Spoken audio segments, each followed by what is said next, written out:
Hi guys, ඔයගලන්ට කොහොමද? මං හිතනවා ඔයාලා හැමෝම හොඳින් ඇති කියලා. ඉතින් ඔයාලා දැන්ටමත් දන්නවා අද මගේ වීඩියෝ එකෙන් මං කතා කරන්න යන්නේ මොකක් ගැනද කියලා. ඊට කලින් මතක් කරන්න ඕනේ ඔයාලා Toma and Ronnie YouTube channel එකට අලුත් කෙනෙක් නම් අපිත් එක්ක දිගටම එකතු වෙන්න subscribe කරන්න කියලා ඉල්ලා සිටිනවා. ඒ වගේම මේ වීඩියෝ එක අවසානයේ ඔයාලා හිතනවා නම් මේ වීඩියෝ එක ඔයගලන්ට ප්‍රයෝජනවත් වුණා කියලා like එකක් දාන්න, comment එකක් දාන්න අමතක කරන්න එපා. ඒ වගේම මේ වීඩියෝ එක තව කෙනෙක්ට ප්‍රයෝජනවත් වෙනවා කියලා හිතනවා නම් ෂෙයා කරන්න කියලා ඉල්ලනවා. හරි. අපි දැන් යමු අපේ වීඩියෝ එකේ අද ප්‍රධාන මාතෘකාවට.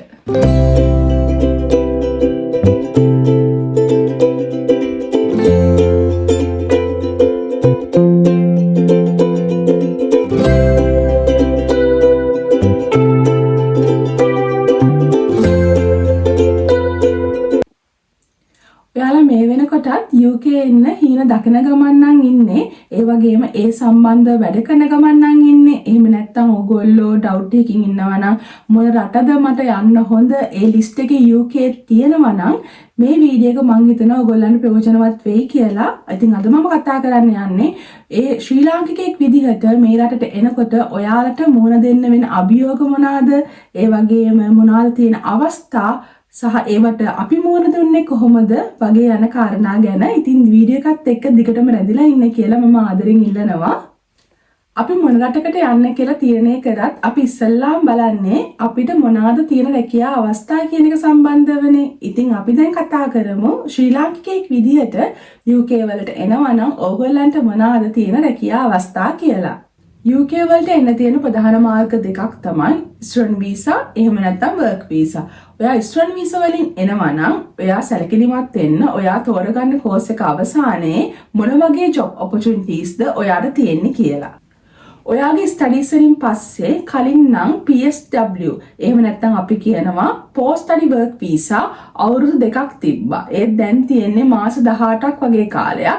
ඔයාගේ ස්ටඩීස් වලින් පස්සේ දීර්ඝකාලීනව UK වල ඉන්න බලාපොරොත්තු වෙනවා නම් ඔයාට ඒ මාස 18 ඇතුළත ස්පොන්සර්ෂිප් එකක් තියෙන ජොබ් එකක් හොයාගන්න සිද්ධ වෙනවා.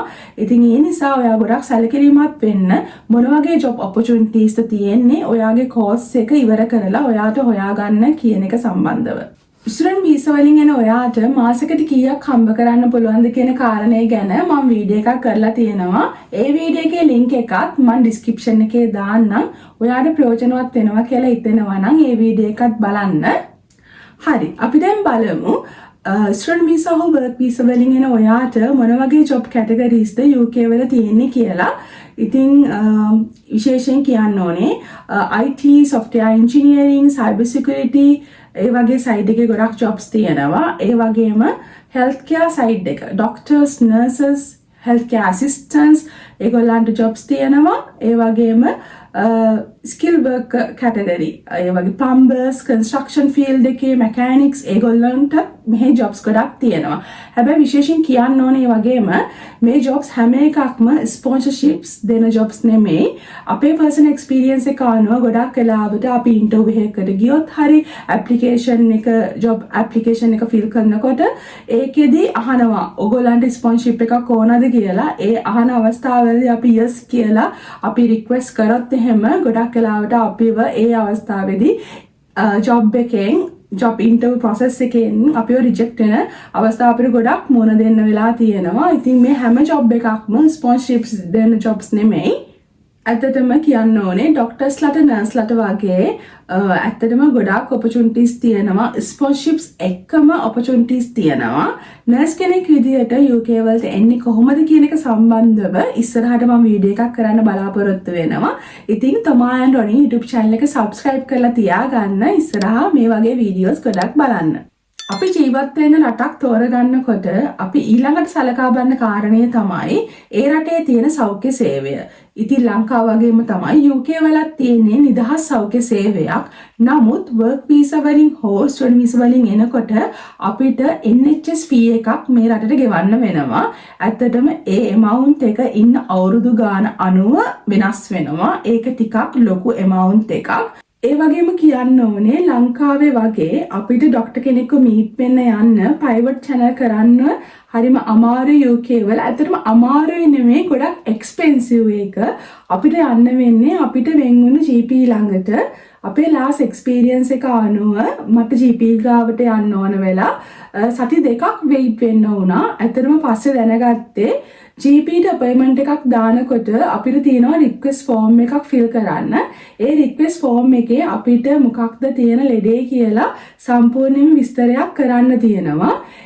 පස්සේ තමයි දැනගත්තේ ඒ විස්තරේ අපි GPට සබ්මිට් කරාම ඒ වෙයිටිං කාලය තුල GP අපිට ප්‍රිස්ක්‍රයිබ් කරලා මෙඩිසින්ස් දෙනවා කියලා. එතකොට අපිට ඒ ප්‍රිස්ක්‍රිප්ෂන් එක අරන් ගිහිල්ලා ෆාමසියෙන් බෙහෙත් ගන්න පුළුවන්. ඒක දැනගත්තේ පස්සේ අවුරුදු 5කට පස්සේ තමයි ඒක දැනගත්තේ. නමුත් අපිට හදිසි අවස්ථාවකදී හොස්පිටල් එකට කෙලින්ම යන්න පුළුවන්. GP අපොයින්ට්මන්ට් එකක් දාලා මීට් වෙන්න කියලා වෙයිට් වෙන්න අවශ්‍යතාවයක් නැහැ. ඒ වගේම තමයි හොඳ විධිමත් ගිලන් රට සේවාවක් UK වල තියෙනවා. හොඳයි. අපි ඊළඟට බලමු ඔයාලා ෆැමිලි එකක් විදිහට නම් රටකට මූව් වෙන්නේ. ඊළඟට ඔයාලා සලකා බලන කාරණය තමයි ඒ රටේ දරුවන්ගේ අධ්‍යාපනය. ඒ සම්බන්ධව දැන් කතා කරමු. ලංකාව වගේම UK වලත් තියෙන්නේ නිදහස් අධ්‍යාපනයක්. ඒ කියන්නේ අවුරුදු 5 ඉඳන් අවුරුදු 16 දක්වා නොමිලේ ඉගෙන ගන්න පුළුවන්. ඒ වගේම ඔයාගේ දරුවා තීරණය කරොත් අවුරුදු 16 ඉඳන් අවුරුදු 19 දක්වා ඉගෙන ගන්නවා කියලා ඒකත් නොමිලේ ලබා ගන්න පුළුවන්. හැබැයි යුනිවර්සිටි මට්ටම දක්වා ඉගෙන ගන්නවා නම් යුනිවර්සිටිස් වලට ඔයා මේ වෙනකොටත් PR එක ලබාගෙන නැති කෙනෙක් නම් UK වල ඉන්න ඔයාට ගෙවන්න වෙන්නේ ඉන්ටර්නැෂනල් යුනිවර්සිටි ෆී එක. ඒ වගේම තමයි ඒ ඉස්කෝලේ යන කාලය අතරතුර නොමිලේ අධ්‍යාපනය ලබා ගත්තත් ඔයාට යුනිෆෝම් වලට, මීල්ස් වලට, ට්‍රිප්ස් වලට, ඒ වගේම අමතර ක්‍රියාකාරකම් වලට අමතර මුදලක් ඉස්කෝලවලට ගෙවන්න වෙනවා. හොඳයි. ඊළඟ කාරණා විදිහට අපි ජීවත් වෙන්න රටක් තෝරගන්නකොට සලකා බලන්නේ අපේ ආරක්ෂාව සහ පවුලේ ආරක්ෂාව ගැනනේ. ඉතින් UK කියන්නේ නීතිය සහ ආරක්ෂාව අතින් ගත්තොත් හොඳ රටක්. ඒ වුණත් මට කියන්න ඕනේ ඔයාලා දැන්ටමත් UK එන්න බලාපොරොත්තු වෙන කෙනෙක් නම් ඔයාලා සිටි එක තෝරගන්නකොට රිසර්ච් එකක් කරලා බලන්න ඒ සිටි එකේ කොහොමද ක්‍රයිම් රේට් එක කියලා. ඇත්තටම අපි අපේ පර්සනල් එක්ස්පීරියන්ස් එක අනුව අපි ඉස්සෙල්ලාම UK වලට එනකොට මේ ගැන දැනන් හිටියේ නැහැ. අපි ඉස්සෙල්ලාම ආවේ ලීඩ්ස් වල බීස්ටන් වලට. අපි දැනන් හිටියේ නැහැ ඒ පැත්තේ ක්‍රයිම් රේට් එක වැඩි කියලා. ඉතින් මම පාර්ට් ටයිම් එකක් කරා ඒ කාලේ රෙස්ටෝරන්ට් එක මගේ ස්ටුඩන්ට් ඉන්න කාලේ. ඉතින් ඒකේ හිටපු ස්ටාෆ් කට්ටියම කිව්වේ මට ඒ පැත්තෙන් අයින් වෙන්න, ඒ පැත්ත ජීවත් වෙන්න හොඳ පැත්තක් නෙමෙයි කියලා. ඇත්තට මේ කිව්වට පස්සේ අපි සර්ච් කරලා බැලුවා මේ කියන්නේ ඇත්තක්ද කියලා. ඇත්ත ඒ කතාව. ඊට පස්සේ අපි ඒ බීස්ටන් සයිඩ් එකෙන් අපි වෙන පැත්තකට මූව් වුණා. ඒ වගේ තමයි ඔයගොල්ලෝ සිටි එක ඉන්න පැත්ත තෝරගන්නකොට ක්‍රයිම් රේට් එක කොහොමද කියලා සර්ච් කරලා බලන්න. මොකද අපි අපේ යාළුවන්ට වුණ සිදුවීම් තියෙනවා. සමහරක් වෙලාවට ඒගොල්ලන්ගේ කාර් වලට ඩැමේජ් කරලා තියෙනවා, කාර් වල සූරලා තියෙනවා, කාර් කඩලා කාර් වල ඇතුළේ තියෙන දේවල් අරගෙන තියෙන ඒ වගේ දේවල් වාර්තා වෙලා තියෙනවා. ඒ නිසා ඒ ගැන සැලකිලිමත් වෙන්න. නමුත් විශේෂයෙන්ම කියන්න ඕනේ අපි බීස්ටන් වල ඉන්න කාලය තුලදී අපිට එහෙම කිසිම කරදරයක් වුණේ නැහැ. ඒ වුණත් ඔයාලා සිටි එක තෝරගන්නකොට ක්‍රයිම් රේට් එක බලන්න අමතක කරන්න එපා.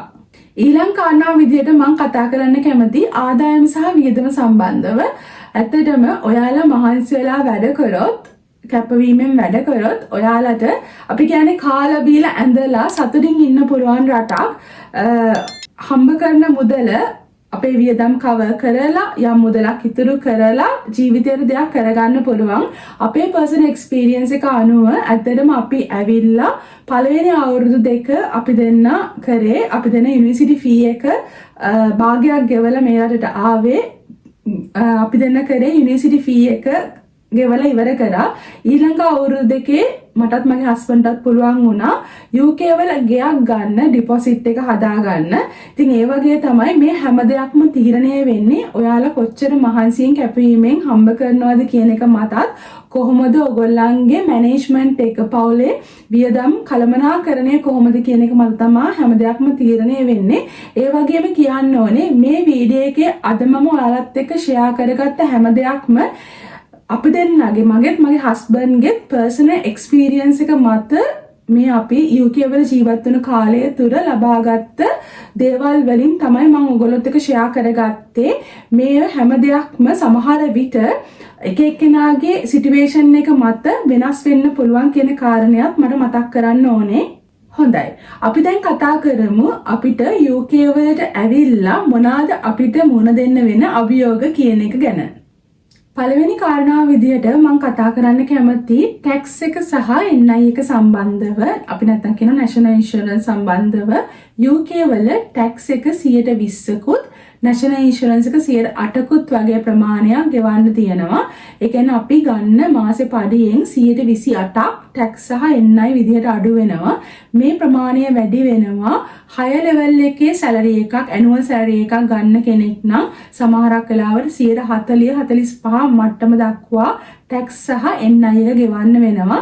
මම ඉස්සරහට බලාපොරොත්තු වෙනවා UK වල ටැක්ස් කැල්කියුලේට් වෙන්නේ කොහොමද NI කැල්කියුලේට් වෙන්නේ කොහොමද යන කාරණා ගැන වීඩියෝ එකක් කරන්න. ඉතින් ආයෙත් මතක් කරනවා තොමාය නොනි YouTube channel එකට අලුත් කෙනෙක් නම් අපිව subscribe කරලා අපිත් එක්ක එකතු වෙලා දිගටම ඉන්න කියලා මේ වගේ වීඩියෝස් ඉස්සරහටත් බලන්න. ඊළඟට මම කතා කරන්න කැමති UK වල living cost එක ගැන. ඉතින් UK කියන්නේ living cost එක වැඩි රටක්. ඇත්තටම ඔයා ලන්ඩන් තෝරගන්නවා නම් ඔයා ජීවත් වෙන සිටි එක විදිහට ලන්ඩන් වල living cost එක වැඩි out of London වලට වඩා ඒ ගැන සැලකිලිමත් වෙන්න ඔයා සිටි එක තෝරගන්නකොට ඒකට ගොඩක්ම හේතුව වෙන්නේ අපි ඇත්තටම ලන්ඩන් වල ජීවත් වෙන්න ගෙයක් රෙන්ට් එකට ගන්නකොට රෙන්ට් එක ගොඩක් වැඩි ලන්ඩන් වල out of London වලට වඩා. ඉතින් ඔයා සිටි එකක් තෝරගන්නකොට කොහොමද ඒ සිටි එකේ living cost එක කියලා සැලකිලිමත් වෙන්න. ඇත්තටම අපේ personal experience එක මත අපි ඉන්නේ North Yorkshire වල Harrogate කියන සිටි එකේ. Harrogate සහ York කියන්නේ යෝක්ෂයර් වල සහ UK වල තියෙන එක්ස්පෙන්සිව්ම සිටි දෙකක්. ඇත්තටම දැන් අපි මේ ඉන්න හැරගේට් සිටි එකේ ගයක් රෙන්ට් එකට ගන්න යනකොට අනිත් සිටි වලට වඩා ඇත්තටම ගොඩක් කොස්ට් එක වැඩි. ඒ ගැන ඔයා සැලකිලිමත් වෙන්න කොහොමද රෙන්ට් ෆී එක කොහොමද ඒ ඒරියා එකේ කියලා බලන්න. ඊළඟට තියෙන අභියෝගයක් තමයි අපි කොහොමද මේ සීත රටට හැඩගැහෙන්නේ කියන එක සම්බන්ධව. ඇත්තටම අපි වගේ ලංකාවේ උණුසුම් රටක ඉඳන් මේ රාගේ රටකට ආවහම කොහොමද හැඩගැහෙන්නේ කියන එක සමහරවිට මේ වීඩියෝ එක බලන ඔයාට තියෙන ප්‍රශ්නයක් වෙන්න පුළුවන්. ඇත්තටම ඒක අපේ personal experience එක මත ලොකුවටම අපිට bad විදියට බලපෑවේ නෑ. ඇත්තටම winter කාලට අඳින්න ඕනයි jackets ඒ ඇඳුම් මේ හරියාකාරව ඒ වගේම සපත්තු බූට්ස් ඒ හරියාකාරව අපි පාවිච්චි කරනවා නම් අපිට ඒක ලොකු ඉෆෙක්ට් එකක් වෙන්නේ නැහැ. ඒ වගේම මේ ගෙවල් වල ඇතුලේ හීටර්ස් තියෙනවා. අපිට හීටර්ස් දාගෙන ඉන්න පුළුවන් ගෙවල් ඇතුලේ ඉන්නකොට. එතකොට ලොකුම නෙගටිව් විදියට බලපාන්නේ නැහැ. ඒ වගේම තමයි ඒ වින්ටර් කාලට අපි ගන්න ඕන සමහර බෙහෙත් තියෙනවා. ඒ කියන්නේ අපි කිව්වොත් එහෙම වින්ටර් ෆ්ලූ එකක් යනවා ගොඩක් වෙලාවට වින්ටර් කාලෙට. ඒ කාලෙට අපිට තියෙනවා එක එන්නත් ලබා ගන්න. ඒ එන්නතුත් අපිට අපේ GP ගෙන් අපිට ලබා ගන්න පුළුවන්. ඊට පස්සේ කතා කරන්න කැමති ප්‍රධානම කරුණ තමයි ඇත්තටම මේ වෙන වීසා චේන්ජ් එක අපි 2021 මේ UK වලට එනකොට තිබුණු වීසා රූල්ස් නෙමෙයි. ඇත්තටම දැන් මේ 2026 වෙද්දි තියෙන්නේ. ඔයාලා දැන්ටම සමහර විට දන්නවා ඇති UK වල අප්‍රේල් වල එන්න තියෙනවා. දන්නේ නැහැ තාමත් ඒක කන්ෆර්ම් නැහැ. එන්න තියෙනවා PR එක ගන්න waiting time එක අවුරුදු 5 ඉඳන් අවුරුදු 10 දක්වාත් සමහර කැටගරි වලට අවුරුදු 15 දක්වාත් වැඩි කරන්න යනවා. ඒක තාම කන්ෆර්ම් නෑ. ඒ වගේම අපි එනකොට PSW එක අවුරුදු 2ක් post study work visa වලට පස්සේ ලබා ගන්න පුළුවන් වුණා.